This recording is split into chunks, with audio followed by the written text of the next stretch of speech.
We are now live. Oh, we are somehow managing to get the first people in. Ciao. Awesome. Give me a second, guys, because there was some tech issues on my hand. So let me see how it's gonna work out now.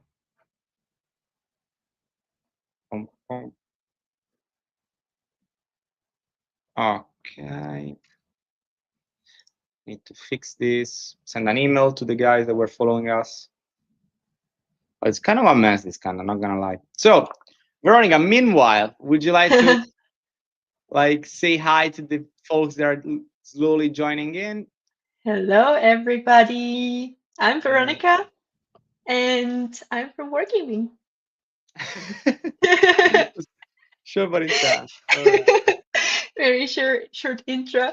No, like a Yeah. little bit about me. I have been a recruiter for like 7 or 8 years at this point. I started in agency. I was in consulting company, then I switched into tech, was with Microsoft for a while, and now for almost 3 years I have been with Wargaming. So over 2 years, I was in Prague, Czech Republic, because we have a studio there as Wargaming. And then earlier this year, I relocated to the US, but I was fortunate enough to stay with the company. So still with Wargaming, hiring for different kind of roles, technical, non-technical, art, a little bit of everything with all of our products in Europe, but also in US. So that's kind of in a nutshell. And if you hear some barking in the background, that's because I have 2 dogs and a cat, and they sometimes get excited. So please ignore any sounds in the background if you hear any growls or barks. Yes, but I heard one was super cute, so there's not gonna be an issue at all. So, guys, That was first up, let Amazon me apologize. package. Yeah, let me apologize because I had a problem, a technical issues with the link to the live streaming. In fact, I saw some brave people that finally joined in, and it's my problem. So, guys, I screwed up. My bad. From the email now, it doesn't work. But if you go on basically on the new link, now it should work. So I can see some people joining in. About to derail the combo to focus on the dogs. Yes. Alrighty, guys. So first off, hey everyone. Here is Mirko. I'm sorry for not, making this move. My bad, but I guess that we can go on. Oh my God, I can't type. Lol. What happened, Ollie? Hope it's Car all instead of good. cat. Nice. I Okay, got it. so my bad. Since we lost some time with the technical issues, I guess we can just get started. Today we are here for you, just trying to review as many CVs as possible. I received, I cannot even explain, maybe more than 100, 150 CVs in the past week to review. So we can try to speed run and see as many as possible. And try to to do more of them. So if you want, Veronica, we can get started. Shall we? Let's go. Let's go. Let's go. Okay, 1 second. Let me share my screen. Okay, there we go.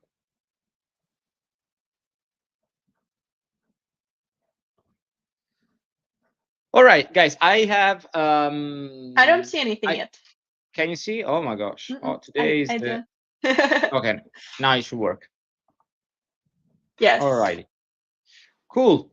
So as I said, I'm trying now. I will obscure the personal information, so no names will be shown, but I guess the person behind this they recognize themselves, and so this can be useful for the whole community. Veronica, if you want to go first, I can maybe. Make it. Yeah. Thank you. Thank Yeah, you.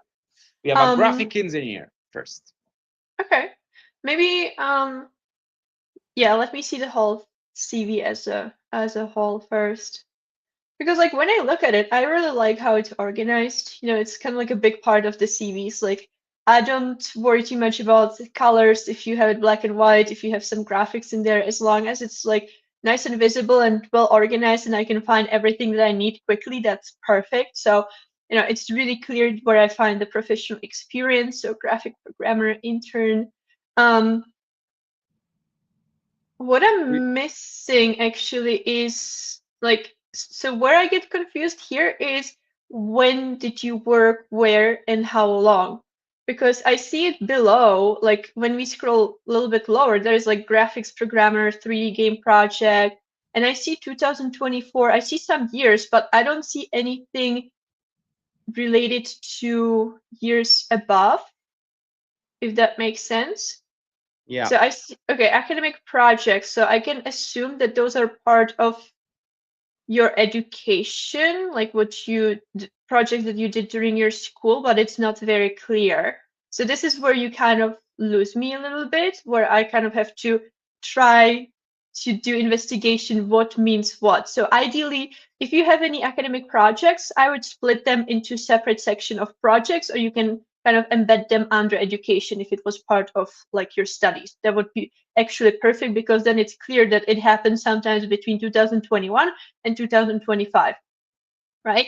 Yep. Any sort of like experience that was outside of your school, I would keep under the professional experience, and I would state, when did you work, where, and for how long, as you have somehow, I think, lower when we scroll down. Yeah, so like September 2022 to May 2023, perfect. I would exclude from that bracket any sort of like tools, like I see C++ engine. So is it supposed to be C++ language and Unreal Engine, or that's also a little bit confusing? I'm not familiar if there is any like actual like C++ engine, but I assume that should be Unreal Engine if it's C++. But again, I would kind of like clarify that to make sure there is no room for confusion. But I would remove that from the bracket with like years, and I would put that as like additional bullet point under your specific role, or implement it into, I did this using this engine or using this programming language. So you can actually embed it into the job responsibilities itself. And then you already have the section skills on top of the CV, I think, which is amazing that you have that kind of summarized in general what you have experience with, which is perfect. Actually split into subsections, which is perfect. And then, yeah, you can actually highlight in which role specifically you used what. But yeah, that's kind of, I know that like I probably took too long to get my thoughts out, but I need to kind of like understand what's going on there. Yes, yeah, you summarize it super well, because the CV is very well formatted, pretty much. I can see, the way you use like keywords is super nice, especially for ATS, and trying to match the job description with keywords is super nice. I like API, languages, other tools. Natural languages, it's kind of an interesting way to describe languages. I would simply put it, languages here, maybe, change this language and I don't know, put it in a different way. Maybe But programming overall, languages. Yeah. yeah, programming languages here and languages like English, Mm-hmm. but overall it's fine. What I'm getting confused, yes, it's like I'm struggling to understand your journey, because I guess you're a student because you got your education in 2025 in April. Here we got an internship, but we don't know when and how long. And then we have academic projects and individual projects, which is still fine, but for sure I will, as Veronica said, split this from the dates because it's confusing me. I'm not like, it's kind of hard to basically grasp your journey. Like, Mm-hmm. when did you do what?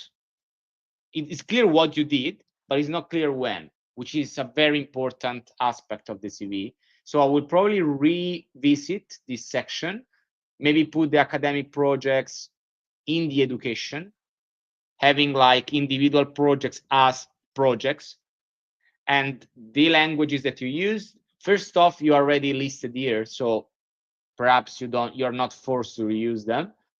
But most importantly, it needs to be clear for how long did you work on what, and make it easier to grasp, because at the moment it's a bit confusing. Mm-hmm. So yeah, like the timeline is what needs to be revisited here, but the rest is good. There was like portfolio link here, if I'm not mistaken, so it's all right. But overall, it's not bad. It's just a bit confusing on the dates, in my opinion. Yeah, it's like a small twitch because it has like a really good foundation. So if you just move the academic projects under the education, you don't even need to specify the years because it's clear when your education was, and then everybody understands that the academic projects were kind of like during that period of time. It's a little bit more confusing when it's separate like this, and then some do have some like, you know, times, some don't. So that what gets a little tricky. Absolutely. Yeah, 100% agree. All right.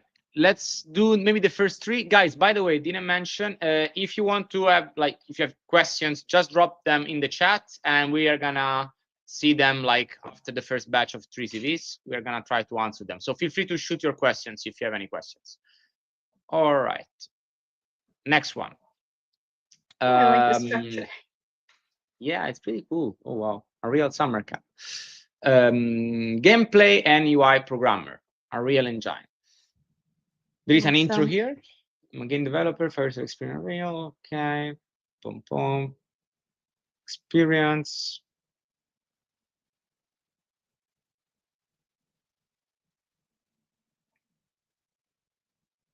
You have the name here, but anyway, forgot to. Okay.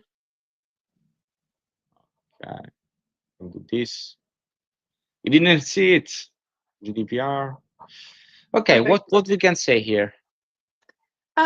Well, first of all, it's very visually appealing, which is always a nice start when like you look at the CV and you immediately see the sections and you immediately know where to look for specific things. So that's like that's perfect. Like that's what every recruiter likes to see because it's super well organized and you just know where to look.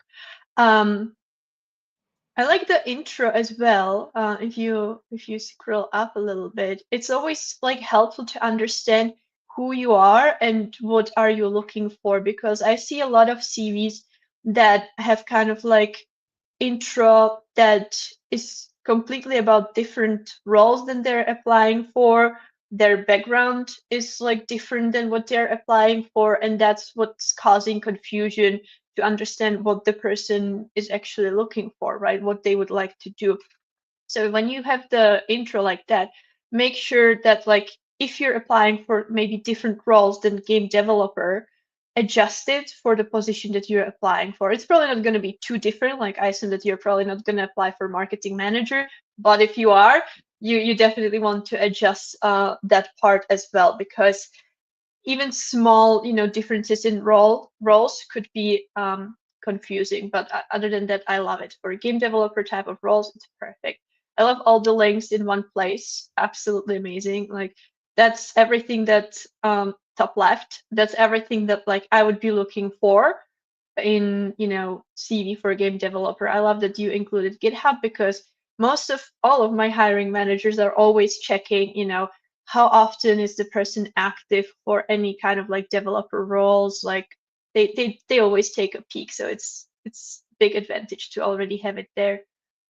Yeah, Nice portfolio as well. Yes, awesome. Love that you included location, so it's clear where you are. If you're applying for roles outside of Poland, we know that you would need relocation and stuff, so it's perfect. Maybe a small detail here. And this is like personal preference, but instead of like saying 6 months here, 2 months there, I would probably want to see from when exactly to when exactly. So let's say, you know, August 2022 till, let me do the math, October 2022 instead of 2 months. You know, that would give a little bit more clarity on, you know, how your journey looks like basically. I 100% agree. Here is education. There are two pictures, which is interesting. Never seen. Like, okay. Projects, academic. Okay. So, first off, very good CV, in my opinion. It's quite clear. It's well organized. All the relevant information are immediately visible, which is very important to me. Not a huge fan of having the blue here, but just this is more aesthetic. I will probably keep using the same as this one. Language is awesome. GDPR, Veronica, please correct me if I'm mistaken, but if you're sending your CV, by definition, you're agreeing in letting the company process your personal information. Yeah, So yeah. In general, yes, especially in European Union, and it's kind of like in hands of the companies where the person is applying to ensure that they have the rights to keep, CVs and stuff like that. So most likely when you're applying for positions, they already have this sort of article somewhere on that page, like maybe at the end of the job description or when you're filling out application, somewhere there you will see that I agree with processing of the personal data and stuff like that. I mean, it doesn't hurt to have it in your CV, but I don't think that it's necessary because we never had a situation where we didn't proceed with somebody because they didn't have it in the CV. yeah, like to me, it's simply, if I have to be honest, quite irrelevant. You can use this space to share something else eventually. Overall, I really like how it's like, all the links. It's a very strong CV. Yeah, just a minor tweaks would be what you said in the intro. The color here, maybe trying to, redefine the dates, and perhaps trying to tell me a little bit more about the outcome of this, like not only what you did but also what you achieved, like if this activities resulted in some um, financial or even not financial Measurable.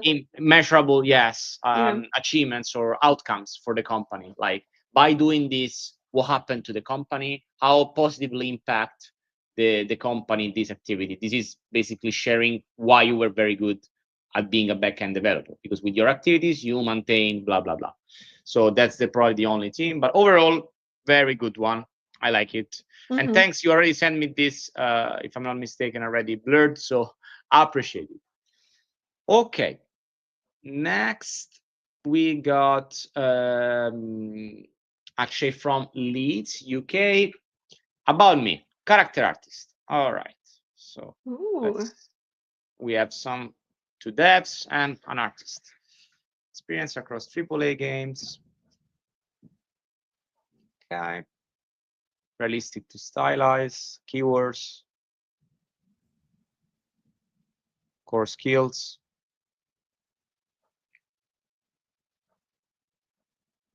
Mm-hmm. Nice.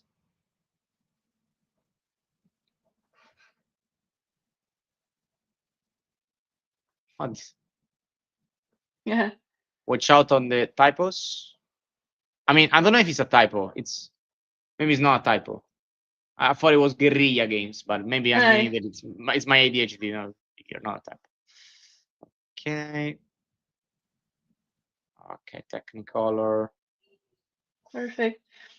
Here's the thing. I like that, like, when you mention like on which projects did you work. So I can see clearly that you worked on GTA, FIFA, NBA, but what was the latest project? Because that was up to 2022, and then it's not clear, what projects did you work on after that, especially in the latest position. And then what have you been up to after August 2024, right? It could be some personal projects, freelancing, career break. It's always actually nice to include it because I know that some people simply don't have anything there because they didn't update their CV. Some people don't know how to communicate maybe career gap or, focus on themselves to study or anything like that. But it's better to, actually mention it because it's over a year and we can only guess what have you been up to. But Yeah. even then, like between 2022 and 2024, it would be nice to understand what projects did you work on, just like you mentioned previously, which is always, good to mention. Um, yeah. I agree. The CV is very good in my opinion. It's super Mm-hmm. clear. Dates Yep. are nice. The way he described things is clear. The projects, what he did, and what he achieved. Yep. Like, it's not common that people put the achievements, which for me is very important. And he Mm-hmm. did it because he said, Mm-hmm. I did 7 characters. Like, I created Yep. iPoly for 7 characters. I did 10 environments in Mm-hmm. Unreal. It's super Mm-hmm. clear. And Mm-hmm. say nice, okay. But yeah, we are missing this gap from Yeah. August until now. Yeah. But But in general, it's like really, really strong. I like that even in intro, it already says like triple A, you know, like pipelines, like working with pipelines, like, you know, that clearly is saying so much already, because especially when we're looking for seniors, we want somebody who also helps, you know, develop the pipelines for characters and things like that. So that already shows a lot. So this is super I like nice. it. Yeah, yeah, yeah. Cool, but very nice one. All right. Now we got a couple of questions while I choose other CVs.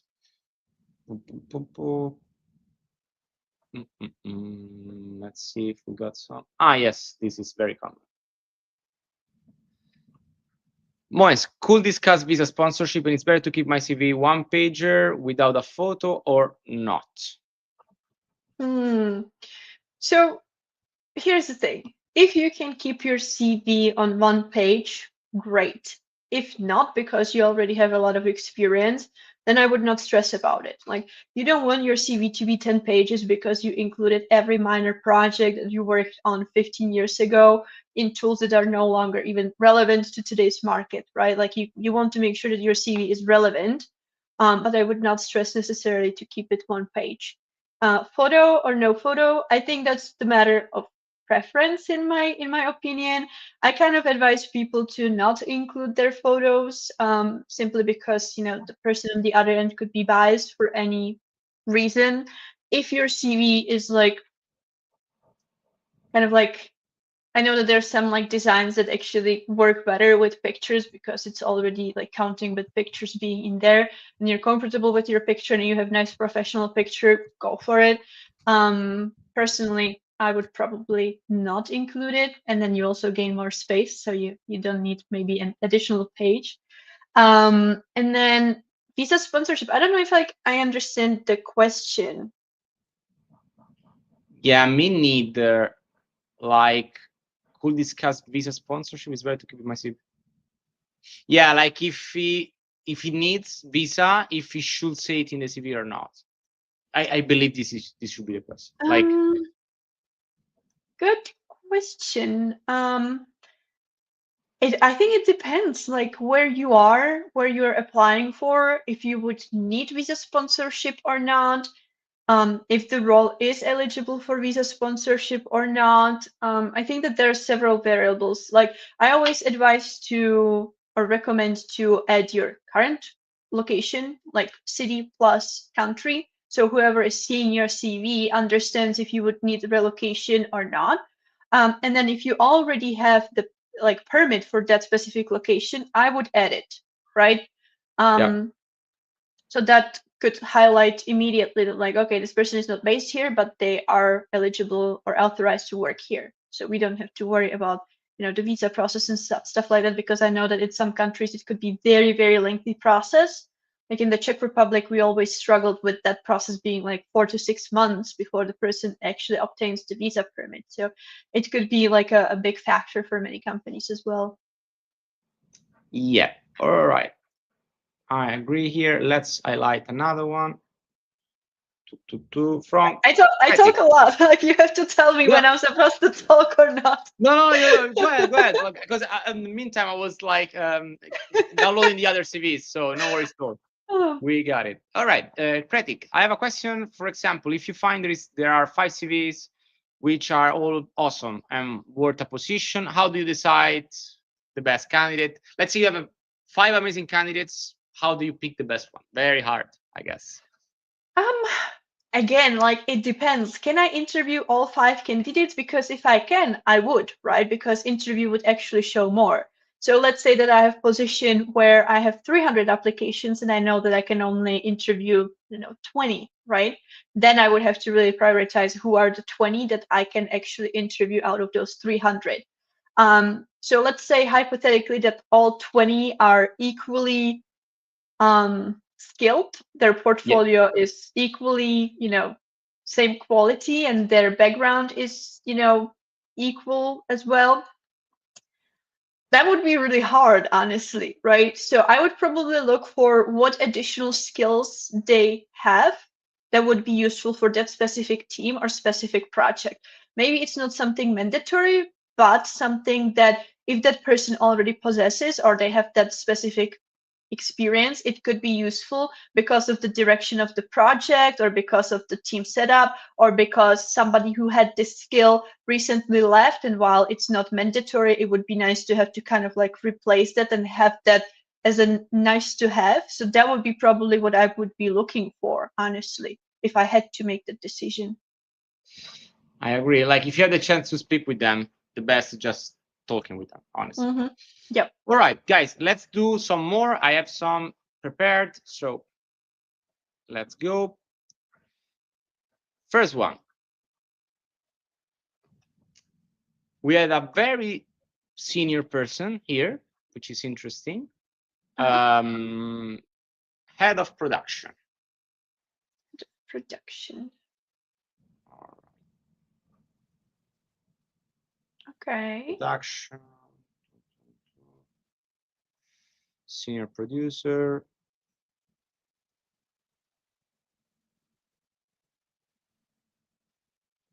Okay. Awesome.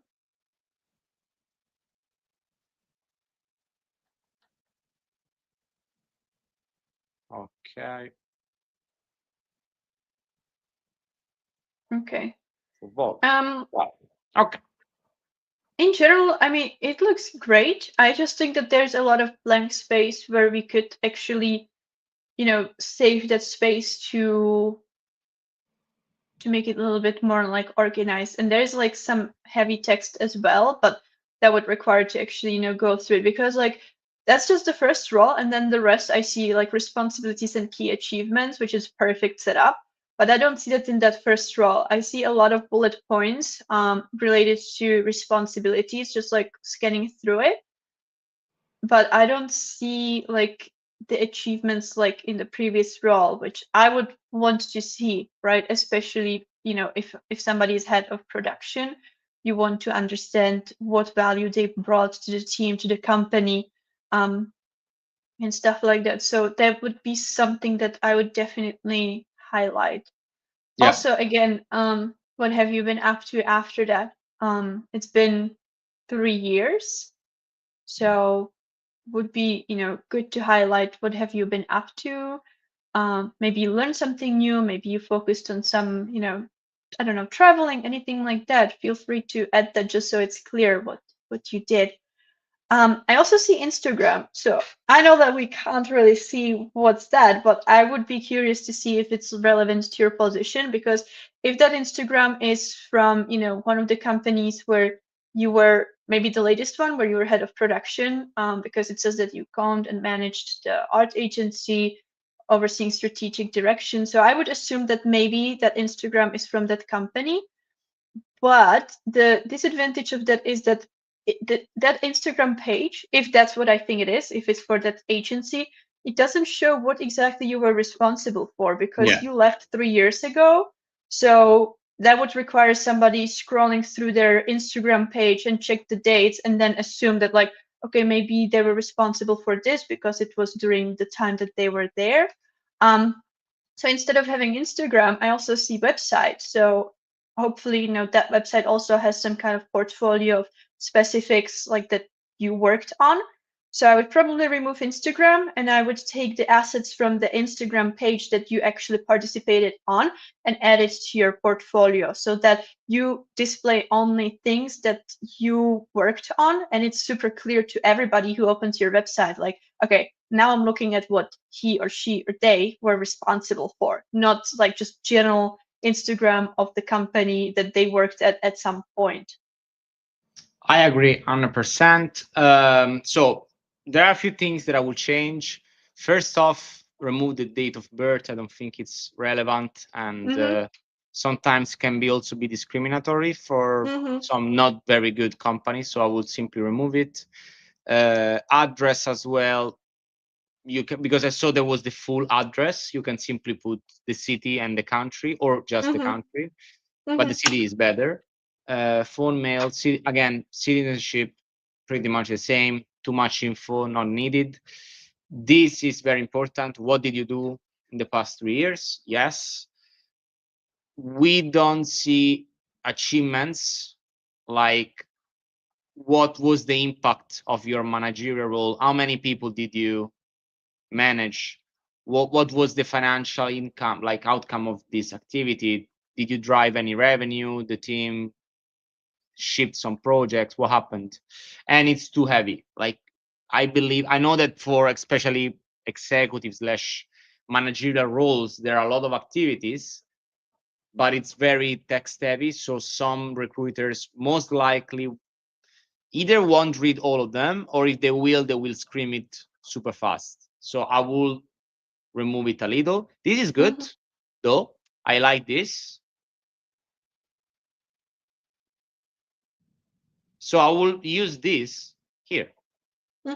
Simply doing what you did here. There are no financial achievements, but it's still okay. Like it's all right. So yeah, overall, perhaps a bit too long and a bit too dense. Another thing, guys, that I will always, always, always be against is this. I don't like. I was going to point it out as well. No. Sorry. I was sorry here, but please don't use skill bars to describe your skills. And why? Because how can you, like, first off, Microsoft Office apps, how can you determine 5 stars based on what? Which criteria let you determine that you are a 5-star, 5 on 5? For maybe I'm an expert on this field and I evaluate you and you are a 2-star or 1-star, or I mean, it's very unclear, right? And in my opinion, the most important thing of your CV is clarity over everything. Like your CV should immediately let me understand your experience and why you're a good candidate. This doesn't communicate value at all, because it's very hard for me to assess whether you what's 5-star on 5-star and if you're really qualified for that. So my advice when you highlight your skills is simply putting the names of the skills, the software they use, the soft skills that you have. And in case you want to go more specific, but it's not recommended, you can put the years of experience, which is a very common criteria to understand your knowledge on something, right? Usually. So for example, if you're a Unity engineer and you want to say that you are a very experienced Unity engineer, you can put skills Unity, 5 years of experience. This is clear. I can understand that you have been using Unity for a while, but it's not even needed. You can simply put Unity and you're good. So yeah, I will remove this. And just to finish, communication, planning, and problem solving, these are soft skills, but they are very vague in my opinion. So I would rather having something more specific that will help me understanding your real skill set. But overall, no skill level bars. Yeah, I 100% agree. I wanted to. Well, you were a little direct, but I like it. Yeah. I like it. Yeah, no, I agree. I wanted to point that out as well. And then like even like if you remove the stars, you can like you have like so much like blank space there. So if you reshuffle things around, you will be able to gain a lot of space, and then you can languages there as well. You don't need to say mother tongue if you have C2. That's implied, so you can like remove that. And then projects and publications. I like when I look at projects and publications listed like that, I don't know what is relevant to the position that you applied for, because it literally doesn't say anything about them unless the person specifically copy pastes all of them to look up what they're about. So either keep them there and in few bullet points, maybe just one bullet point, explain why that specific project or publication is relevant to the position you're applying for, or consider removing them if they're not relevant to the roles that you're applying for, because it's a lot. And I would not expect, recruiter or hiring manager taking one by one, looking them up, what they're about and how they are relevant to the position that you applied for. Absolutely, I agree. And just to remember things, guys, on average, during the first screening, a recruiter usually read your CV in 6 to 8 seconds, and during this time, they have a general assessment whether they want to keep reading slash interviewing you or not. Please, Veronica, correct me if I'm mistaken, but in this job market, the time span that recruiters usually spend on screaming through the CV, it's very limited. So you must be concise to highlight the really relevant information that will make the recruiter say, this profile, you know what, it's very interesting or not so much. So yeah, Yeah. that's pretty much the idea. So I will probably revisit a little the whole CV. Okay. Now we got a Unity engineer. Oh, I mentioned Unity. Germany, Unity engineer, portfolio, LinkedIn, and contacts. Awesome. So, a brilliant. For a second, I thought that this was Somebody very himself, and confident. I'm really. Me too. Got me there. Oh, it was the biggest flex in the industry. I Okay. know.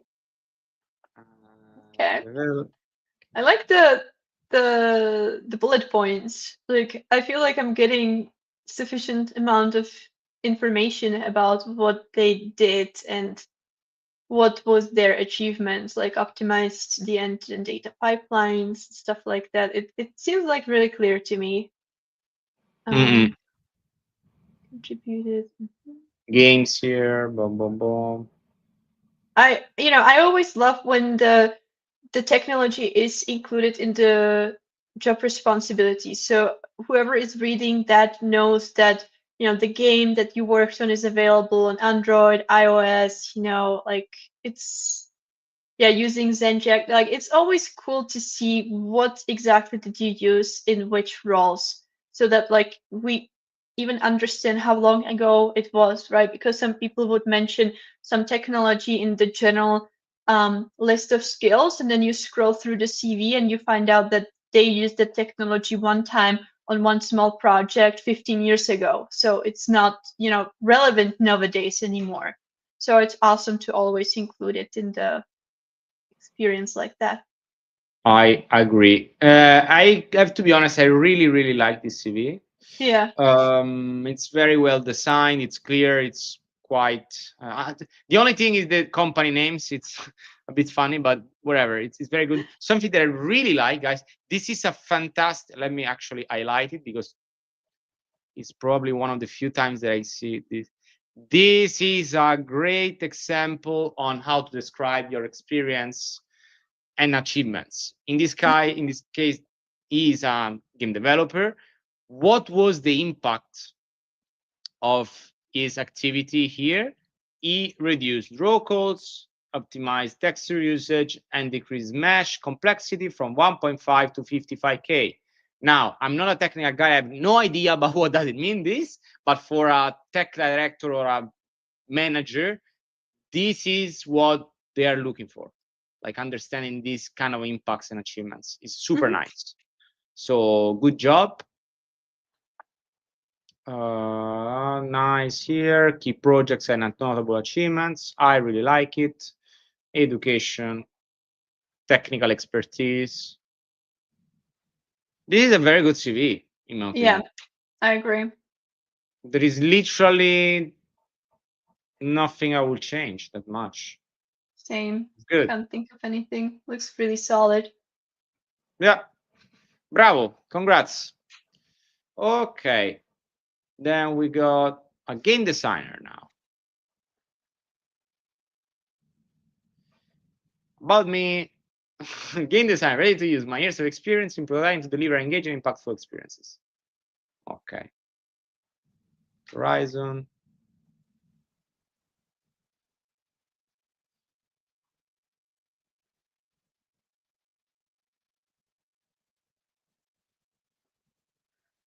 Okay. Oh, I forgot to.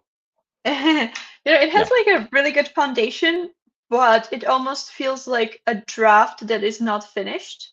Meaning, like, about me section could use some little bit more information about like what are you looking for, a little bit more about your experience or you like your profile in general, and even your experience under projects. Like I would like elaborate on your responsibilities. Again, Mirko mentioned it many times, your achievements. It says that you were lead. So I would also elaborate on, how big was the team that you led? Like it's like really hard to understand what your responsibilities were, like to kind of like picture it. What exactly did you do? What exactly were you responsible for? How you contributed to the company project team? This is just like very, very general. Yeah, if I have to be honest, I'm struggling to understand what did you do, who you are, and what you do. Here you're a game designer. Here you are a game designer. Here you are a prototype design lead. Is UX UI and lead of user experience. Like it's not clear what's your craft, if I had to be super honest, and your years of experience. Like, yeah, I will be like way more specific here, but in the whole CV, as Veronica said, like, it's just a quick draft. Which kind of games did you make? On which kind of games did you work on? Which kind of game design feature you shipped or you worked on? I can see UX UI here, prototype design. Not even sure what does it mean, but overall, I would say the about me, I will redo it completely from scratch, being way more specific. Same goes for this section, using bullet points, doing what you did for how long. I mean, how long is clear, and what was the impact of that, especially if you are a lead, how many people you manage, as Veronica said. Same here, right? It's not super clear. Education, fine. Skills, it's good. I have Contact. actually a comment about skills because it's similar to what I mentioned before. All three projects mention Unity, but under skills, I see also Unreal Engine, but I have no idea when or where or what for did you use Unreal Engine. I would, I could only guess, like, was it some like short course that you took? Was it some short exposure that somewhere, somehow you stumbled upon Unreal Engine, or was it another project that is not mentioned in the CV? But it's not clear to me because your experience is saying Unity, but then there is Unreal Engine under your skills as well. I agree. So overall, I will probably redo it from scratch. Maybe even using like a format like the previous one, which was very good, like a Word format or Google Doc, going very specific with bullet points on your experience, your about, and your skills. And if you don't have much experience to share, you can share more about your education, right? If you don't have many projects. So highlight stuff that you did throughout your education. But yeah, I will probably try to be way more specific and clear about what you do, what's your experience. Can I answer a question real quick in the chat, Mirko? Oh, you're frozen. Okay, Mirko is frozen. There we go. You're back. I'm back. Okay, you froze for me. But there's a question from Dan. Why can't someone have both Unity and Unreal in their skills? I didn't say that they cannot, but you're back, Mirko. Yes. Okay. No, it's just a question about Unity and Unreal because it's not about them not being able to have Unreal Engine under their skills. What I meant by that is that it's not clear when or where they used Unreal Engine. Was it just kind of like theory from school several years ago? Was it some actual project where they had hands-on experience with Unreal? And why it plays role actually is because if this person is applying for a job that requires hands-on experience with Unreal, just mentioning it under their skills would probably not help them make the cut, if that makes any sense, because recruiters would look for like hands-on experience with Unreal Engine. So if this person actually has some projects or previous experience with Unreal Engine, they're almost like robbing themselves from this opportunity to have interviewer progress because they just didn't mention that they do have that, basic qualification for the role. I agree. Overall, my take here is, so I know that people tend to write all these key skills in order to match job description and pass this ATS test that doesn't even exist, but try to put as many keywords as possible just to look fancy. But just in this case, if you mention Unreal and you don't have Unreal in any of your projects, I will assume that you're not very experienced in that using Unreal. So if you want to be hired as an Unreal programmer, but you have no clear experience on Unreal, even though you put it as a skill, it's not true that you're an experienced person on Unreal. So why putting it in the first place? Vice versa, if you are a programmer that did 3 years on Unity and 3 years in Unreal, then it makes sense. If you studied Unreal, but then you started working on Unity, cool. You can put it, but it's like the goal is to be specific on what's your strong suit, your skill set. Why should I hire you? Because if I'm looking for a Unity engineer and you're very good at Unity, position yourself as a strong Unity character, professional. Don't try to be a little bit of everything. I know that people sometimes are desperate these days because it's hard to find a job. So I will try to sell myself as an expert on 15 different things, but it's counterproductive in my opinion. It's way better to be, I'm good at this. This is what I do. This is what I'm great at. And this is why you should hire me, because I can fix your company problems related to this specific position and competencies. So yeah. And Veronica, correct me if I'm wrong, sometimes I see even on LinkedIn people that in the headline, how they present themselves is like, I'm a game designer, game producer, and programmer. How can you be all of these three combined? It's misleading. Yeah. What you're really good at, and try to Yeah. choose one that you like and you're good at, and market yourself at best with this situation. This is what I would recommend. Yeah, and keep in mind that we don't know the context of what exact type of roles you're applying for, right? We're just seeing CV, and we can assume that's like you might be targeting certain positions. If you are targeting only like Unity type of roles, then it's fine. Like it doesn't matter that you also mentioned Unreal Engine as a skill, because nobody would most likely notice that if they're looking for Unity everywhere, right? But if you're targeting roles that also require Unreal experience, like Unreal Engine hands-on experience, and then you're disappointed because people are rejecting you because you have Unreal Engine under your skills, but you don't have any projects mentioned, that could be, the problem. So again, we don't know the whole picture. We are only just, giving you general advice. No, yeah, absolutely. And I see the job description are forcing us to become masters of everything. The competition has forced us. Yes, that's a big problem, is that there is a huge, strong competition right now. But the way to win it is not to pretend to be good at something that you're not really good at, even by scratching your CV around this vision.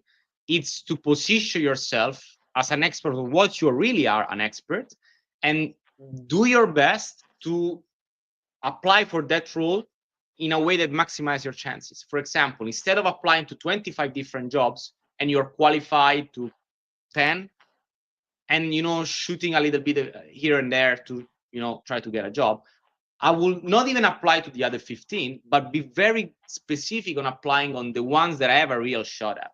And meaning tailoring my CV for these jobs, showcasing why I can be a good one for them, reaching out to recruiters or hiring managers that are working and say, hey, I can be a very good fit for this because X, Y, Z.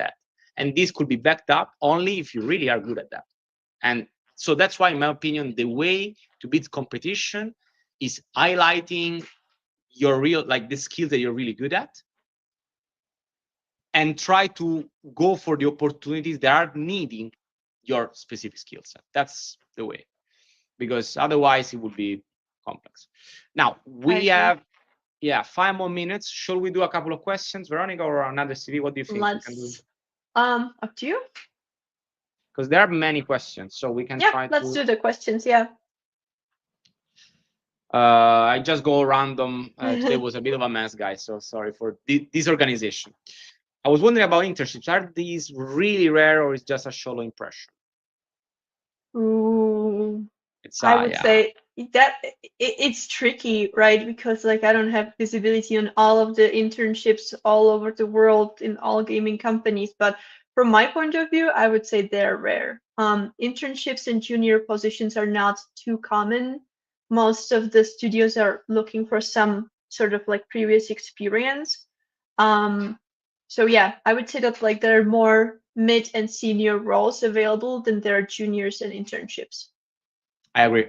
Yeah, that's intense. That's why try to do game jams, work on your own projects, assemble people on Discord, say, guys, let's create a project together just to get experience and put it as a portfolio. It's a great way to get experience. It's art for people that are just getting started. It is what it is. I see a couple of good questions that I would like to highlight. What's the best way to express soft skills that might appear too generic, like teamwork, good listener, adaptability? Ooh, this is That's probably subjective question because I almost disregard soft skills in CV simply because that's something that I want to assess during interviews, right? Um, there is like no better way. not one, plus one. I'm all the time. I'm very afraid to express this because it's very controversial. I'm not a fan of soft skills at all in the CV because how can you assess them? I need to Yeah. speak with you. Yep. Yep. So if I want to be my opinion and Veronica too, but this is subjective, please. Other people may differ on this, but in my opinion, the best way to showcase your soft skills is by showing them. For example, proactivity. Don't write proactivity on the CV. Text the recruiter and the hiring manager and show them that you looked at their financial report and say, hey, I saw that your company grew by X% in the past quarter. Awesome. I would like to help you guys growing even more. This is proactivity example.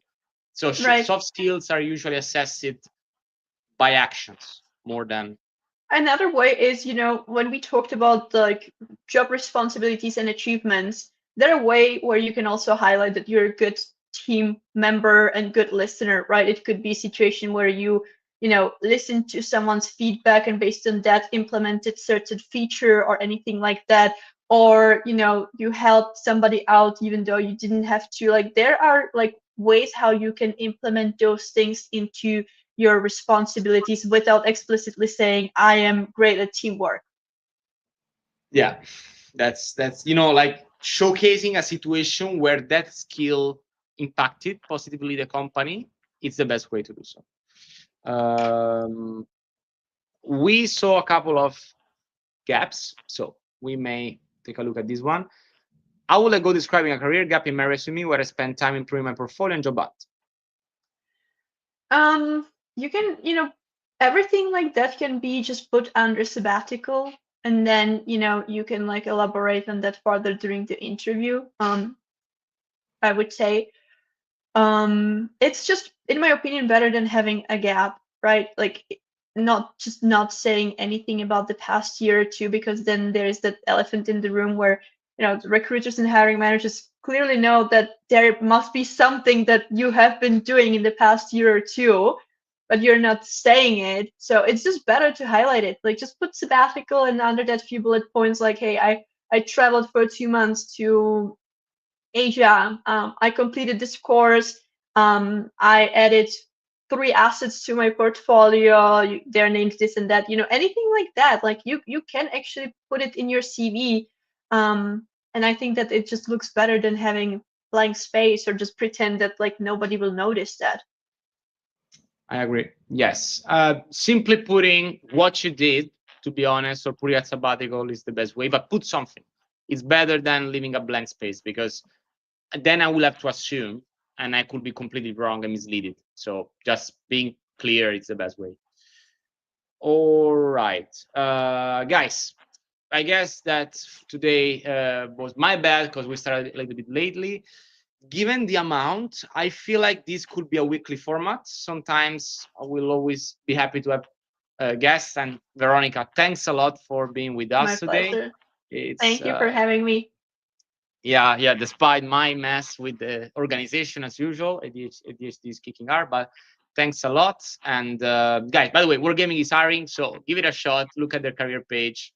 and feel free to apply. If you have additional questions that we didn't manage to cover today, please feel free to drop me a line on Playhire or on LinkedIn. Although on LinkedIn these days I'm getting swamped literally, so I might be slow in responding, but I will try my best to do it for everybody.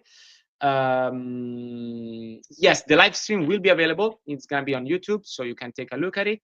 And I will most likely do another session very soon to try to get through all the other CVs. So sorry, guys, if we started late, and sorry if we didn't manage to see all the CVs, but we tried our best. Absolutely. Thank you again for having me. It was always a pleasure. Yeah, like you're simply the best. Like Veronica is like 100 on 10 CV recruiter. So like, thanks for being with I'm us. gonna blush. Thank you. Thank you. Anytime. All Cool. right. So Bye, enjoy everyone. and don't give up. Keep it up. Ciao, ciao, guys. Thank you. Bye.